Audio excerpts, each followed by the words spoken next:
On reparle des camions citernes attaqués sur les routes du Mali, des dizaines de véhicules de réapprovisionnement détruits ces dernières heures dans des attaques attribuées aux djihadistes du JNIM. Ces attaques sont cycliques, elles se réduisent ou s'intensifient depuis le mois de septembre.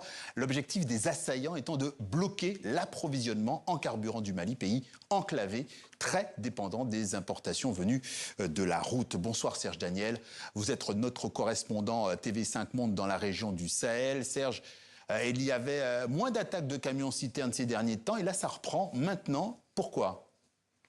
Et il y a probablement plusieurs raisons. D'abord, le dispositif djihadiste a changé. Vous savez que le carburant arrive au Mali, pays continental de la Côte d'Ivoire et du Sénégal, essentiellement, donc de l'ouest et du sud. Donc, quand on attend les djihadistes à l'ouest, ils sont au sud, et quand on les attend au sud, ils sont plutôt à l'ouest. Il y a probablement une autre raison, c'est que les convois étaient sécurisés par les militaires maliens, certes, mais également par les mercenaires russes dépêchés par Moscou. On les voit, ces Russes, de moins en moins sur le terrain, c'est peut-être une raison. Une troisième raison, probablement, c'est cette affaire de trêve.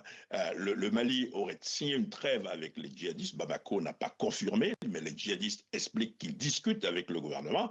Est-ce la fin de la trêve qu'aurait signé le gouvernement? C'est également probablement une raison. Et puis, pour terminer, il y a la multiplication des fronts. Les forces de sécurité du Mali n'ont pas que ça à faire.